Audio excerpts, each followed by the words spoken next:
that heavy spirit where it seems like whenever you're trying to pray, you get sleepy. Whenever you're trying to read, you get sleepy. I think one thing that's important for a prophet, I believe, to be connect with other prophets so that they can help you pray through that thing. Because I think a lot of times we get into that Lone Ranger mentality to where we feel like if something is happening to me, I need to get myself out of it myself. And I think when you get into those spaces, sometimes it's even more dangerous to stay disconnected, which was one of the D's that we went over last week, to be disconnected from the brotherhood or the prophetic company that God has assigned you to. Because when you can be disconnected, then you won't be able to receive energy that can get you back in the space that God wants you to be in. Wow. And we also see, Prophet Everett, that Elijah did not even want to eat.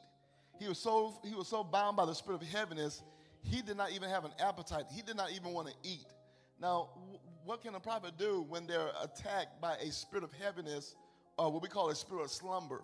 Gotcha. Yeah, I would say, obviously we talked about he was literally dealing with Jezebel in the flesh, but obviously it is a spirit. But obviously in this day and time, recognizing that is the type of spirit that we're dealing with, and it's not really a physical thing that we're dealing with. People talk about anorexia and stuff like that, why you don't want to eat, why you have no appetite, why you're so sleepy, why you're so fatigued. But recognize it, okay, it's a spirit that I'm dealing with. And I really feel with what Prophet Antonio was saying, you got to connect with a company of prophets, some people, other people who are prophetic that can pray that off of you when you get in those type of situation to shake you out of it.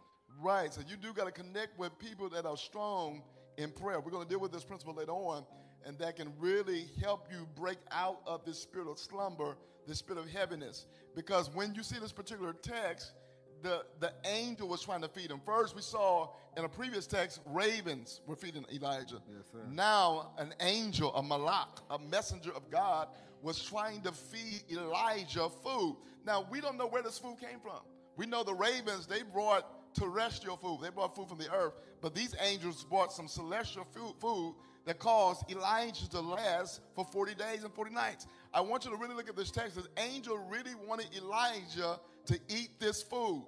And he said this will sustain you for 40 days and 40 nights. So Elijah did not need medication for his depression.